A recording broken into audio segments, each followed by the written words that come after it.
Good evening, everyone. Welcome to day 3 of my first live mindset event. I hope everyone is well who is watching this either live or on the recording. And yeah, let's get started. So, this week, this is day 3. On Monday, we went through how our mind works. Remember the little stick man and the graphic to help us with that, with our subconscious and our conscious mind. Yesterday, we did the laws of the universe, and I'll do a quick recap in a moment. And today, we are focusing on how your mindset can work for you. Tomorrow, we'll go through the knowing doing gap and how to be grateful for absolutely everything in your life. And on Friday, I'll do a brief summary over everything that we've covered and a recap. I'll introduce your free gift that you will be getting for attending the course, or the event, and any where to find further information. So, session 2, yesterday, we covered the laws of the universe. We had our perpetual transmutation. So our spiritual power, universal spirit, God, spirit, universe, whatever you want to call it, is an infinite power, flows to and through us, the little cloud you can see on the screen. It gives us ideas. We build those ideas. We get emotionally involved in those ideas. They create the vibration that we're in. And remember, we are in an ocean of motion. We are always vibrating. And as the law of vibration will dictate in a moment, what we vibrate, we attract. Like energy attracts like energy. So those emotions, they're getting involved with those thoughts and those ideas, build our emotions up, which creates our actions, which creates a reaction from the universe, creates our results. And as it said, it is the non-physical becoming into the physical. So if you can think it, if you can imagine it, you can create it in your hands by following the steps that are needed. The law of relativity. Box B is just a box. It's only big or small when it's compared to box A or box C. Same as box C. It's only big when you compare it to box B. If you get rid of A and B, C is just C. So everything is just as it is unless you compare it to someone else or something else. And as I said yesterday, if you compare yourself and your drawing skills to Van Gogh, you're going to feel a bit like you can't draw. If you compare them to your 3-year-old self, you are an amazing drawer. So always compare to something that is comparable, but only from your life. You are not competing against anyone else. The law of vibration, everything vibrates, nothing rests. So anything that you're giving out, your energy you're giving out is what you will attract to you. So if you're in a really crappy mood, you are going to attract crappy results and crappy responses. If you can shift your mindset, which is what this session is all about, into a positive vibration, then you will attract positive energy to you. The law of polarity, everything has negative and positive in equal amounts. So everything just is. There is nothing that is all negative. There is nothing that is all positive. It just is. The law of rhythm. What goes down must come up. What goes up must come down. It's all in a rhythmic cycle. The tide goes out, the tide comes in. It's by rhythm.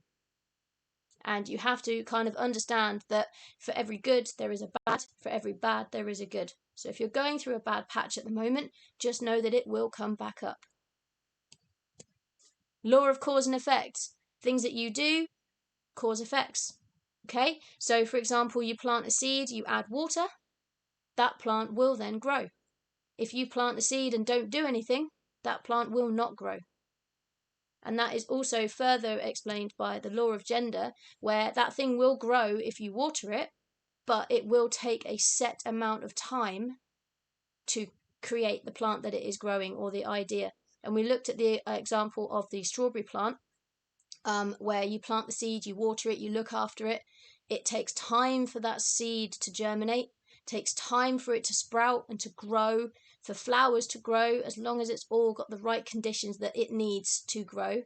And then you get strawberries, as long as the conditions are right and in the set amount of time. So if you're going after a big goal, it is going to take time for it to gestate. It will take time. Now, moving on to, don't know why that's all highlighted. There we go. Moving on to today, we are going to cover paradigms, have a quick look at paradigms again, refresh our memory. We're then going to look at what are habits. We're then going to look at how to replace bad habits.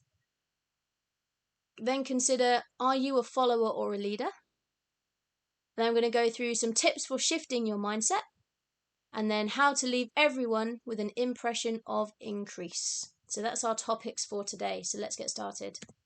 So paradigms, as I said in session 1, a paradigm is a multitude of habits that control your habitual behavior. And 95% of your behavior is habitual. So your paradigms are based on your beliefs, the things that you believe. And as I said in session 1, you can change your beliefs. If you've been brought up to believe that wearing buttons on your shirt is sinful, then your paradigm will give you grief every time you wear something with a button on. But you can change that belief, and that I will be going into in a separate event at a later date. Your paradigm is also where your self-image comes from. So if you believe that you are shy and cowering and good for nothing, then that is the self-image that you will portray to the world. If that's not what you want, and you want to be outgoing, you want to be treated as outgoing, then change your self-image. And some of the tips today will help with that. Paradigms are also based on your values. So the things that you kind of believe in, your values, your morals, the things that you're brought up with, the things that you consider to be right and wrong. They're based on memories. So if you have a memory of a time when you were really, really picked on, for example, or even better example, you fell out of a tree while climbing it when you were small, that memory will stop you from climbing any more trees in most cases because you had a bad experience. And it works the other way. If you have a good experience with something, you're likely to remember the good experience and then repeat it because you've had the experience, you understand that it was good for you. And it's also where your mindset is based. So just a little reminder, your paradigm sits in your subconscious mind, which is emotional. It is completely subjective. It cannot think for itself. It just does as it's told. So your conscious mind gets your sensory inputs. You see things, you hear things, you smell things, you touch, you taste things. Those inputs are then given to the subconscious mind if you choose to give it to them. It then gets emotionally involved in them and then creates an automatic response. So if you are watching what you're thinking and what you're letting go into your conscious mind, you will be more in control of the reaction, and then maybe you can just respond or have no response. Not every single trigger or cue that goes on in the world around you needs a response. No response is just as good a response as reacting to it really, really badly. So let's move on to the next bit. So what is a habit? A habit is a settled or regular tendency or practice, especially one that is hard to give up. So a habit is something that is ingrained in you. It's part of your behavior and it's completed completely automatically. You have very little control over it. You can probably see it happening and you probably wince if it's a bad habit because you can see yourself doing it but you don't want to do it. So how were these habits formed? It's a really, really good book. It's over here. It's called Atomic Habits and it's by an author called James Clear. Really great book. I highly recommend it. But in that book, he basically explains that all habits are formed in the way that's shown on the screen. So it starts off with a cue. So let's use an example of chocolate cake.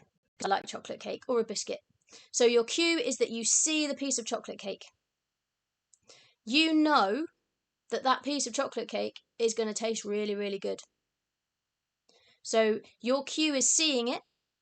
You then crave it because you've had a previous example or previous experience of eating the chocolate cake and you know it tastes good. So you crave the chocolate cake. Your brain is like, hello, we want the chocolate cake. Okay? So you respond to that craving by taking the chocolate cake and eating the chocolate cake. And you get rewarded because your brain sees that as a favorable event. It releases the happy chemicals into your brain. It's either dopamine or serotonin. I can't remember which, so I won't say which one. But one of the happy chemicals are released into your brain because you've seen something, You've craved it. You've fulfilled that craving by eating it. And then you get the reward. You get that nice hit of nice energy. However, if you are on a diet and you really don't need to be eating that chocolate cake because that's the reason you're on a diet, for example, because you've eaten too much chocolate cake, that cue and craving and response are not what you want. But if you haven't got an alternative habit, or if you haven't got anything else at that moment in time to fall back on, if you don't eat that chocolate cake because your willpower is absolutely amazing, your body is going to give you the unhappy chemicals.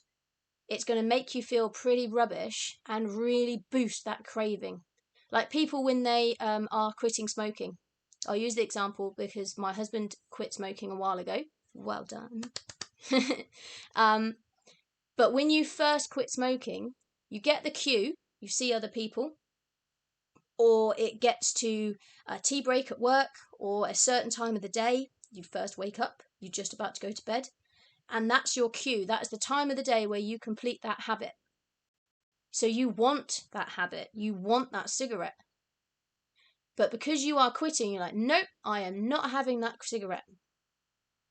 And I noticed with him, if he didn't fulfill that and didn't do an alternative, he got really grumpy because his brain is craving that cigarette. He's absolutely craving it. He really, really wants it, and his body's not getting it. Our bodies are machines, basically, like an automatic machine. If it wants something and it doesn't get it, think of a toddler. We all know how wonderful our little people are, but if they don't get what they're wanting, they go into meltdown. And it's better for children to go into meltdown because they can just kind of lie on the floor and kick and scream and get it all out of their system, and mum and dad can bribe them with something else. But with an adult, you've got to find your own thing to replace that craving.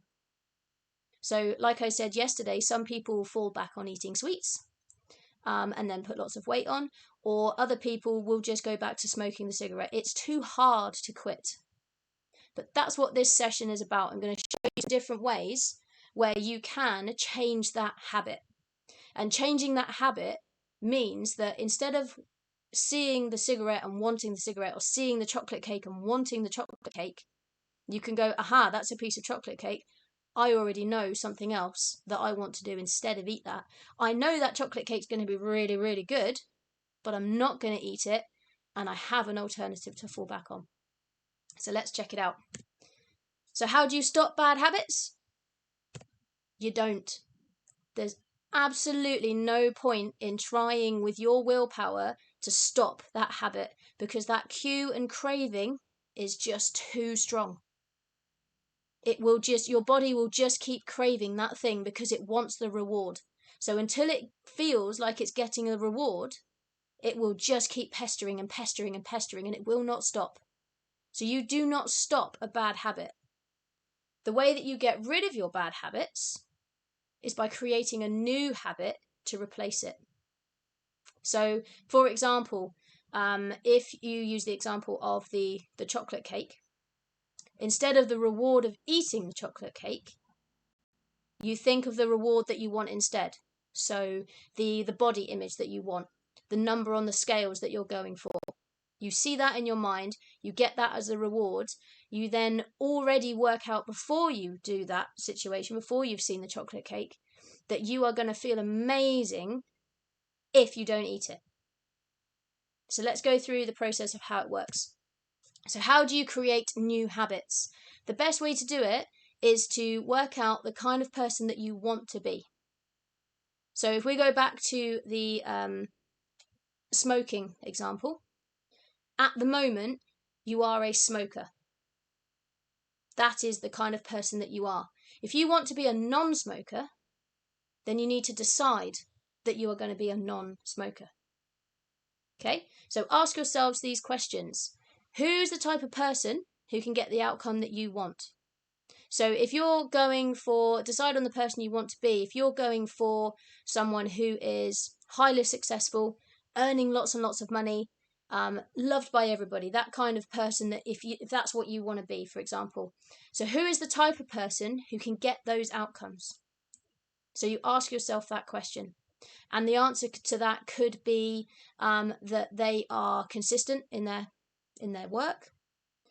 They follow through on everything that they do. They always get their work done, which I suppose is the same as being consistent. Okay.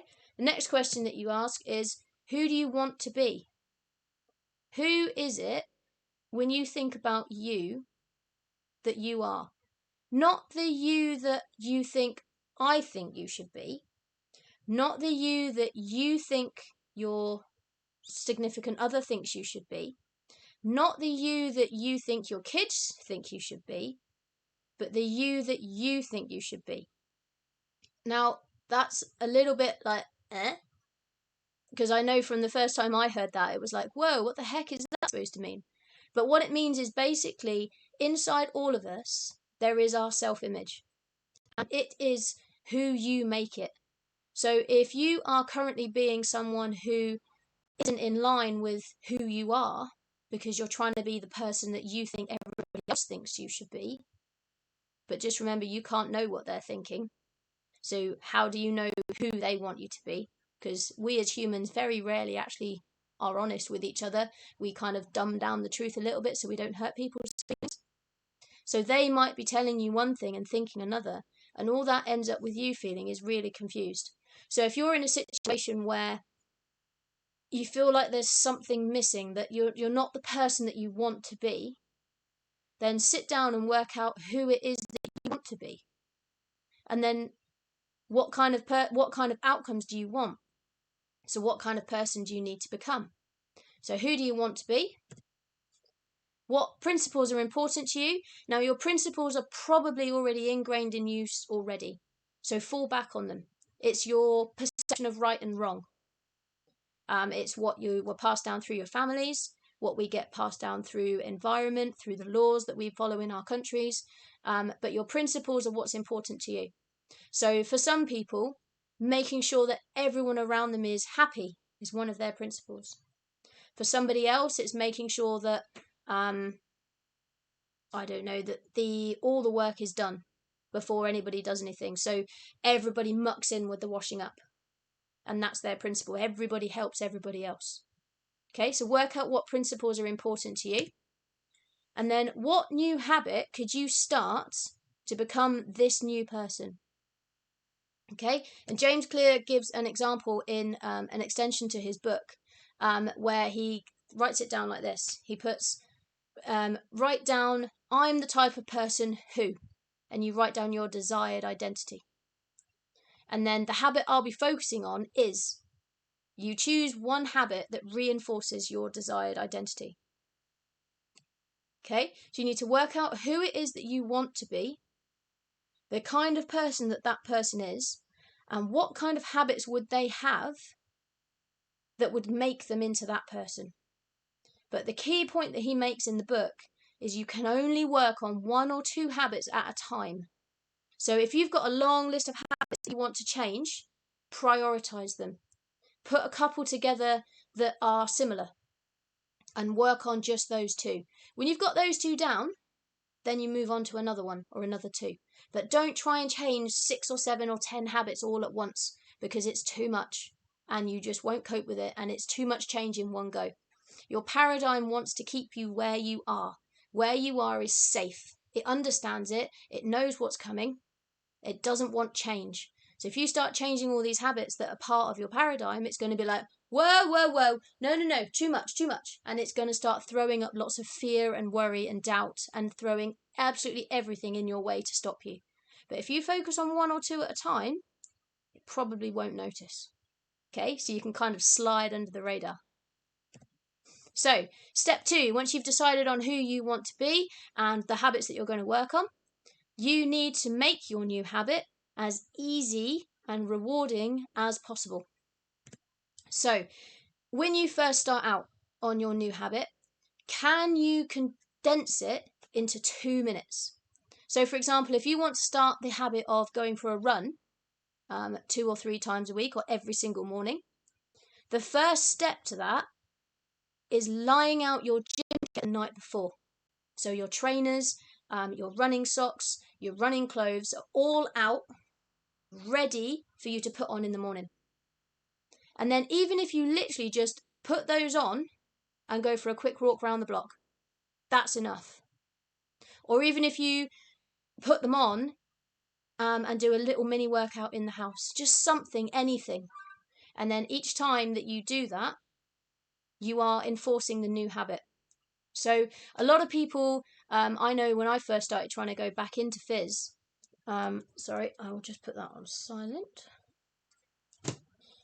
When I started trying to go back into phys, I'd get up in the morning and I'd go, I really can't be bothered. I'll do it tomorrow. That's your paradigm, saying, no, we don't need this change. We're quite happy just rolling over and going back to sleep, hitting snooze, sitting on our phone and scrolling instead of being productive and going for that run that we know will make us feel better. So start small. With the running example, lay your clothes out the night before. That makes it easy. You can get out of bed, your clothes are ready to go, you don't have to fumble for them, everything is dish. You could even get your water bottle ready. Get your headphones out as well. Put the keys in a nice, easy place for you to find. Put the phone holder if you use one, or a backpack, or the dog's lead if you're going for a run with the dog. Get it all ready the night before. And then when you get up in the morning, it's already there to go. Really, really simple. Next one, decisive moment. So you need to decide when your new habit is going to happen. Okay, so in James Clear's book, he puts I will and the behaviour that he's going to do at a time in said location. So I will go for a run at 6 a.m. in my local area. He's already set that at this time and in this place, I am going to do this. And that's a trigger. When you hit that time and you're in that place, you will automatically go, I should be running. And the more you do it, the more of a habit it will become. Optimize your environment. So as I said, lying out your gym stuff is a really easy way to do that habit.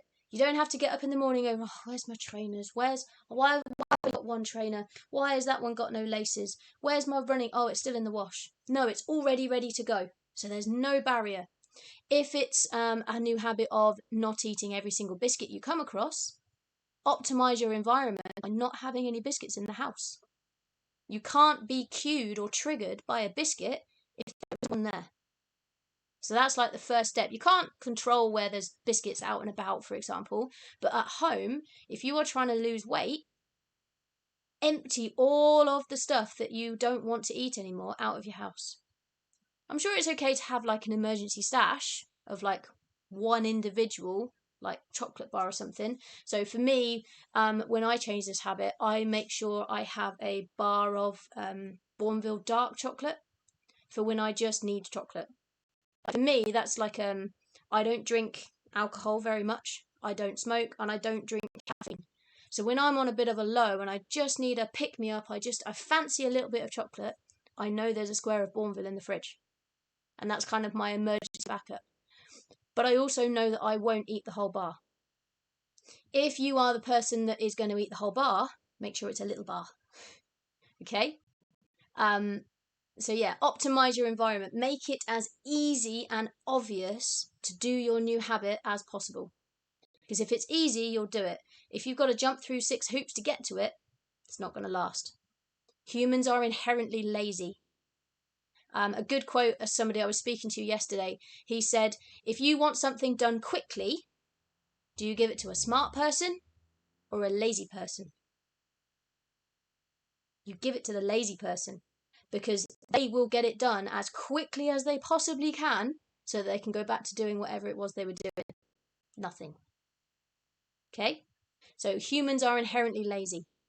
So if you want to change a habit, especially if it's a really big habit, you need to make your new alternative as easy and rewarding and obvious as you can possibly make it.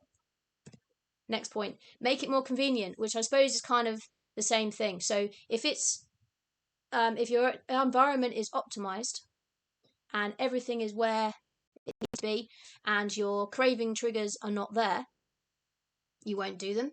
Make it convenient. You've laid out all of your stuff ready to go for your run. It's already there. It's convenient. You just pick it up and go. Easy way. Next one is create a temptation bundle. Now this is something where if you are trying to build a business, say, so for me, when I first started building my online stuff, coming away from my in-house or in-person teaching, I used this and I will only scroll through Facebook or Instagram or whatever it was that I wanted to do when I have done X. So at the time it was, I will only sit back and look through Instagram when I have contacted 10 people or when I have finished today's blog post. Okay, this temptation bundle you can decide on pretty much every day. It can be different every single day, but it does work better if it is more consistent. But if you're doing a lot of different activities, then changing it every day is fine. So you can only do the thing that you want to do when you've done the thing that you need to do. Make sense? Drop me any comments or anything if I'm going too fast or if you want me to recap on anything at all. Okay, so you've created your temptation bundle and then identify a short-term reward for completing your habit. We are basically children. If you have children, you know the power of bribery is your best friend. Full stop. Hands down, it wins every single time. Children need a reward for doing something, and we as adults are exactly the same. You know yourself, if you get a little reward or a little freebie or something happens that just cheers you up, you're like, oh, yeah, thanks for that. Even if it's a little bit of praise. So whatever your habit is, when you've completed it for X number of days or you've done it for X number of minutes per day, identify a short-term reward. That could be a trip down to your local coffee shop, for example. Or what's the one that I used? Well, my business building was already rewarding enough, but I used, when I made my first client, I had already ready to go, booked a spa date to go and have like a massage and like a pedicure and that sort of thing. So that was my reward that I was working towards.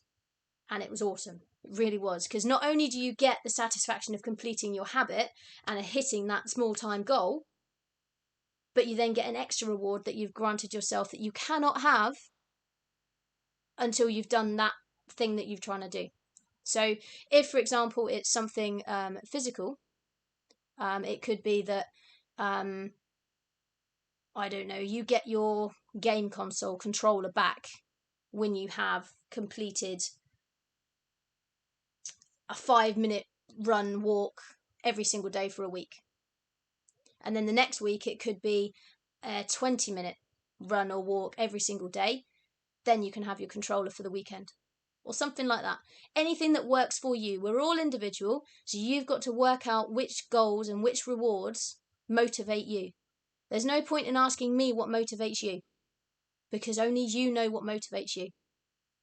Your motivation will be very different to mine, will be very different to your significant others. Okay? So, next point is to create a tracker. I've brought my diary up. It's a little bit hard to see on mine because I put everything on here. But if you can see on here, let's get a little bit closer up there. You see on those pink lines, the pink just means that it's school holidays. But you see the crosses? I cross off every single day when I do my habit. So if we go back up to the start, let's find, up in February, when I'd recently started it, those 2 dots on the weekend, that's because I missed those days.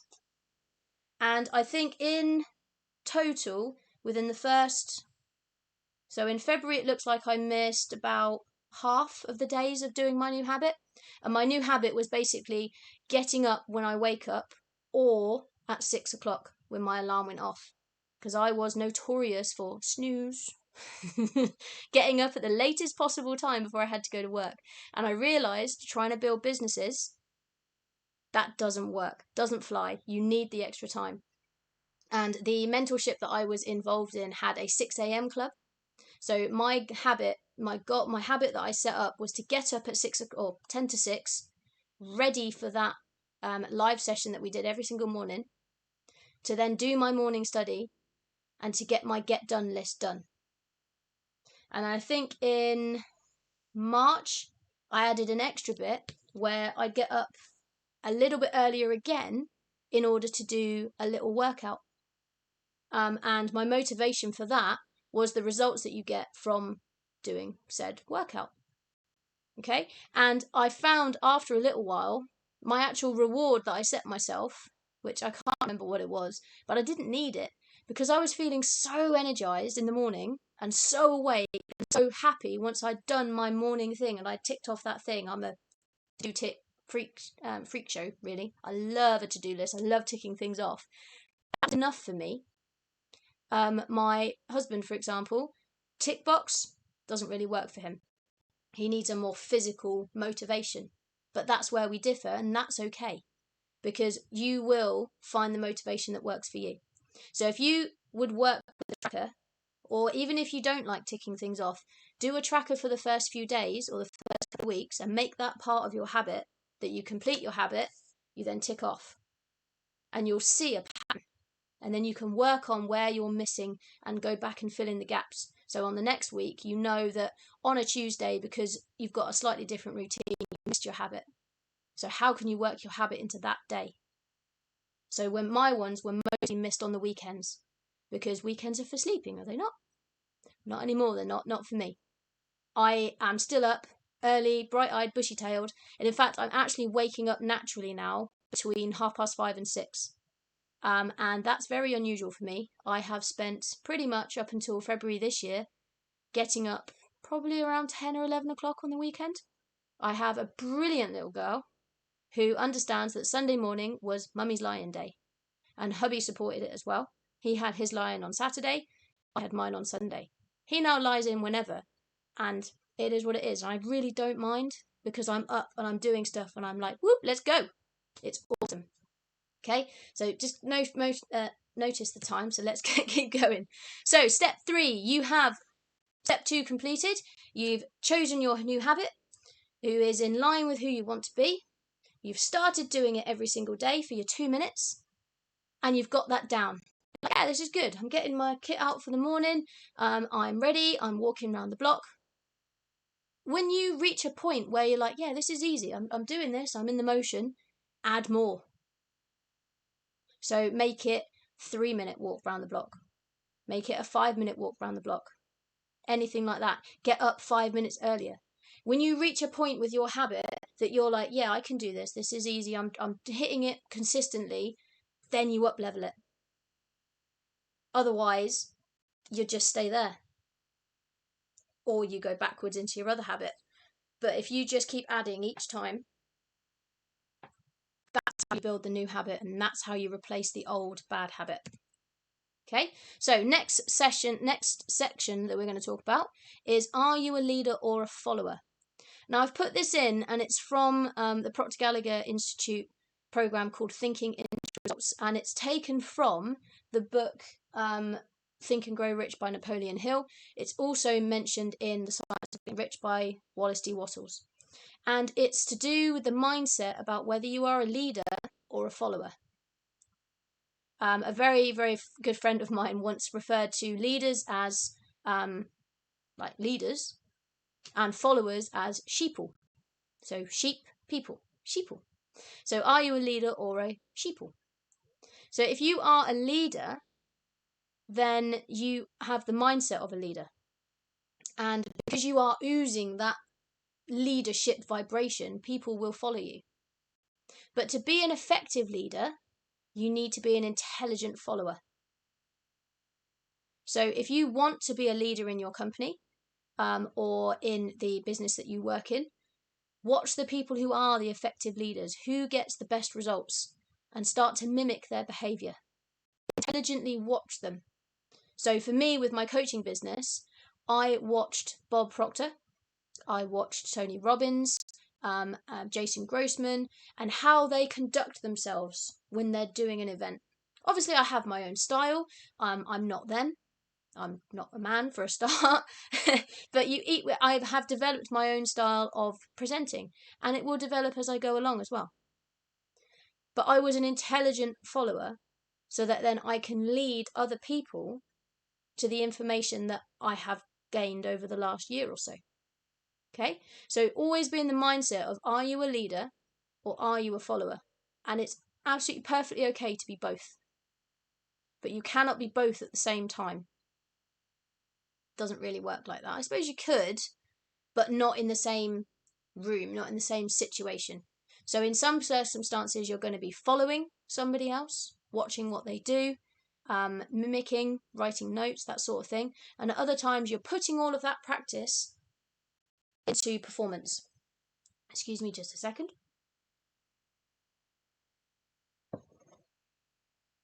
So you can be both. And to be an effective leader, you need to be an intelligent follower. Be both. So, tips for shifting your mindset. Number 1. If you are feeling pent up and angry, have you heard the saying, just take a deep breath? Or take 10 deep breaths. Okay? Just that rhythm, law of rhythm, in and out. Preferably in through the nose, hold for a couple of seconds, and then out for longer through your mouth. And I have heard, and I have tried actually, that breathing in through your nose and then out through your mouth as if you're blowing through a straw is even better.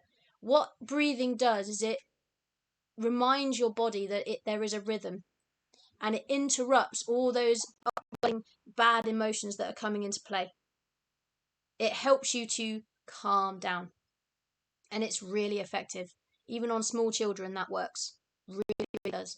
I know when my little girl is up and something's upset her and she's getting really, really angry, to breathe. Or if she's scared of something or worried about something, just breathe. It resets the chemicals in your brain, allows you to put your thinking cap back on and focus on a solution to the problem. Number 2, think of something that you are grateful for. Attitude of gratitude, which I will go into more tomorrow. If you are focused on what you are grateful for, your mind instantly flips. Even if it's for, I'm grateful for that cloud that looks like an egg because it's made me smile. It can be as simple as that. I'm grateful for the fact I woke up this morning. Anything, literally anything. And as soon as you start seeing one thing, you'll see something else and something else and something else. It's like a domino effect. It really works. Another idea, go inside your mind, and focus on your goal.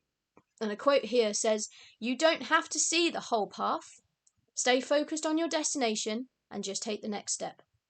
So if you're going along and you're not quite happy where you are, your results aren't great, you're looking at your results and they're impacting how you're feeling, stop, take a breath, focus on your goal. Build that picture in your mind of the thing that you are working for. And then just take the next step. It's like a sat nav. You program it where you want to go. So you put in your goal, your destination. It shows you the rough route. You have a rough idea of where you're going. So if I was going up to my mum's house in Yorkshire, I would program in her sat nav, her postcode, and I know that for most of the journey I will be heading northeast. But I don't know each individual turn. But as you start driving, when you are in motion, you're taking action, you'll be given the next direction as it comes to it. And as you reach the next turning point or the next roundabout, you'll get the next direction. Okay? You don't have to see or know the whole path to get started. You just have to know the next step. Number 4, visit your quiet room. Now, this is something that I learned about from the book I'm reading currently, which is downstairs, Psycho-Cybernetics by Dr. Maxwell Maltz. And he said, inside your mind, you can build a quiet room. So it's a form of escapism. So, for example, we as humans, I need to go on holiday. I need to escape the world. I need to go on holiday. That's escapism. Or I need to take a walk this evening. I need to just get out and go for a walk down by the river or down in nature or something. It's escapism. But you can escape to a quiet place in your mind at any time. And all you do is you close your eyes, you imagine any door, any door that you like. Could be a white door, black door, gated door, preferably something that makes you feel calm. You then open the door in your mind and you build a room that is completely calm. So for me, it would be more of an outside space, like this wonderful man sitting on a rock surrounded by nature. I don't really like rooms. I don't like being inside. I'd much rather be outside. So my quiet place in my mind is outside. And I focus on the sound of water lapping on the shore, wind in the trees, birds singing. And I can do that absolutely anywhere. I've done it in a school canteen when I was on, something was going on at the time, and I just happened to be waiting in there. And I was going in to do something that was quite stressful afterwards. And I just went inside, went to my little room, my little space, took a few deep breaths, and calmed right down. And it's really, really effective. You should try it. So build the image in your mind of somewhere that really calms you, and you can go there at any time. And number 5, do something that makes you happy. When I was on basic training with the Territorial Army years and years ago, not that long ago, but like 10 years ago or whatever, I'd have a really stressful day. And what I would do is when we went back to the dormitories at the end of the day or at lunchtime, I'd put my headphones in and I'd put on some really loud music. Instant boost. Felt happy, felt calm. It was brilliant. Some people like to draw, some people like to sing, some people like to dance. When I was mapping out these presentation slides, for example, was on Sunday when I took my nan to see the jaiye.ryp concert that they were streaming into the View. And the happy smiling faces of those people when they're dancing around in that square, listening to his music all live with him in front of them, and they're dancing and they're happy. It's what makes people happy. If dancing makes you happy, dance like there's no one watching. If singing makes you happy, sing like there's no one listening. Drawing, writing, going for a walk, take the dog for a walk, pet a cat, anything. You are individual. You do what makes you happy. Not what somebody else thinks makes you happy, what you think. You live with yourself 24/7. You know what makes you happy, so do it. Doesn't matter what anybody else thinks. It's your life. You do it. Do what makes you happy. So, last little bit that I will cover very quickly is leaving everyone with an impression of increase. This is a surefire, instant way to boost your mindset. And 7 ways of doing it from Proctor Gallagher. This is Bob Proctor here. And he says, you give them a genuine compliment. Not flattery. Flattery's hollow. Genuine compliment. What do you notice about them that makes them them? That's individual to them, that is absolutely brilliant for them. Ask questions about them and listen to their answers. Don't listen to respond. Listen to what they're saying. And when they're finished, then develop the response. They might have to get used to you being a bit quiet between them finishing and you starting, but listen genuinely about them. 3rd point, he says to point out their accomplishments. So making people feel good about themselves. Oh, do you remember that time when you scored that goal? Or when you passed your driving test? Or when you hit that deadline with like 2 hours to spare and you felt so good? That's an accomplishment. Remembering an accomplishment is an instant mindset boost. And if they're feeling better about themselves, you caused that by helping them to do it. So therefore you feel better as well. Number 4, smile as much as possible and use their name. So smiling at them, smiling is infectious. It's like laughter. As you hear about these all laughter therapies that you hear about, which are quite fun. Laughing is infectious. A yawn is infectious. A smile is infectious. Acknowledge their effort. So yeah, they might not have completed what they were trying to do, but they tried really hard. Really, really hard to get there. And they'll get there next time. That works really well on children. You never say, oh, you failed again. No. Oh, you tried so much harder that time. Well done. I'm so proud of the effort that you put in. Whether they achieved it or not, That still works, even if they got to where they were going to. Number 6, point out how kind they are. This works brilliantly with my little girl. She is such a kind young person. It's brilliant. But for her to be told that she's kind, you see her little face light up. It's absolutely amazing. And the 7th one on here is pay attention to and acknowledge the little things that they do. So if you live with a significant other, point out the little things that they do that make you smile, or that you notice, that you enjoy when they do. Like, I really like the way that you're actually remembering to turn the light off. All kind of in line with what's going on with the energy crisis and things at the moment. Well done you for actually turning the light off when your bad habit is to leave it on, or that they picked up something that's been cluttering the house for a while, or they did the washing up when they didn't really need to, or because it was there, whatever. Any small thing that they do, acknowledge it. That will make them feel so much better. If you make them feel better, you instantly feel better. So, homework for tonight. I'm sorry I've gone over a little bit, but there was a lot in here that I really wanted to get across. So, you need to work out who you want to be and to write a list of the habits that you would most like to change. Like I said, you need to prioritize those habits because you cannot change them all at once. If it's a big habit that you need to change, just focus on one thing at a time. For me, getting up before 8 o'clock in the morning was a big habit shift. And it took a long time, and it was the only thing I could work on, because trying to do too much in one go, it's not going to work. Okay? So from your list of habits that you would most like to change, choose 2, no more than 2, or just 1 if it's a big habit, and think of new habits that replace the old bad ones. Okay? So if you want to get your new habit of stopping smoking, what are you going to do instead that gives you the same reward? It has to give you an even bigger or better reward than the reward you get for doing the habit that you do now. Otherwise, you'll just flip back into the old habit. Like I said, we are like children. We need the reward. And if we know we're going to get a better reward by doing something else, we'll do that. So your habit needs to have a reward that's bigger than the habit you're replacing it with. And number 3, share your new habit in the group so that we can hold you accountable. Accountability is key to success. You need to hold yourself or accountable, and it's even better if somebody else can hold you accountable, because you'll feel bad if you don't do it and somebody asks if you've done it. So hold yourself accountable with other people. And the group that we have on Facebook is the perfect place to do that. If you're not comfortable about sharing it on Facebook, feel free to share it with me and I will hold you accountable. I will happily make a spreadsheet of everybody's name who wants help with this, and when they're going to do it and what they're going to do. We can write it out together, and I will make sure that you keep doing that habit. More than happy to help.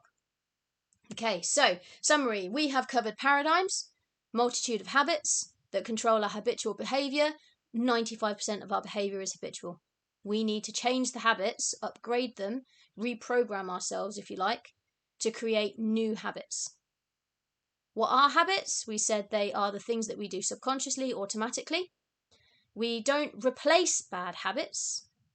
We build new ones that just make the old ones obsolete. So we then discuss how to make a new habit. So decide on the person you want to be. Decide on the habits that that person needs to be that person. Choose a couple. Step 2. Start doing them, even if it's for only 2 minutes a day at first. Make it as easy and convenient as physically possible so that you instantly just go to it without any train of thought, because that's the best way to do it. Then we discussed, are you a follower or a leader? It's okay to be both. And to be an effective leader, you need to be an intelligent follower. That's all on mindset as well. You choose to put into habit the effective or the intelligent following so that you can be the best leader that you can be. If you are already being the leader or acting like the leader, that's the surefire way to actually being promoted into that job, if that's what you're going for. So if you ever want to up-level your job, you need to start doing the stuff that you would be required to do at that level where you are now. You don't wait until you've been promoted and then start. You start doing it beforehand. knowing that when you get there is when you'll get compensated for all the work that you've done. We then looked at tips for shifting your mindset. We said take a deep breath, or 10, in through the nose, hold, out through the mouth, like you are blowing through a straw. Make sure the out breath is longer than the in. It's an instant chemical trigger in your mind. It's brilliant. Okay. We then discussed about going to your goal in your mind, focusing on your goal, building a quiet space in your mind as well, so that you can go to and just relax. You need to relax. And then doing what makes you happy. You are you. No one else can dictate to you who or what makes you happy. You choose. And then how to leave everyone with an impression of increase. Giving out genuine, sincere comments. Making other people feel good will make you feel good. So tomorrow, the knowing doing gap, we will cover what is knowing. We will cover what is doing. And then we'll cover why don't we do what we know how to do. Give you a clue, it's to do with the paradigms. And then how can we start doing what we know how to do? So how do we actually start doing that stuff we know how to do but what we don't do? And then I'll touch on gratitude at the end of that session because it is key to mindset and to also doing what we know how to do but just don't do. So thank you for joining me today. I'm sorry I have gone on a little bit longer than I intended. I am grateful for your time. Any way of getting in touch is all on the left-hand side underneath my picture. Feel free to follow me on any of those platforms, like, subscribe, share. And as I said for the last couple of days, this has been created using Presenter, and there's a lovely shameless little plug for some more information if you would like to see it. So I hope this finds you well and that you got something from it. And if you want to pop a question or anything over to me, something you didn't understand or some feedback, either do it publicly in the group or message me privately on any of these platforms. I'm more than happy to help and I would love to hear from you. I hope you have a lovely evening and I look forward to seeing you here again tomorrow. Good night.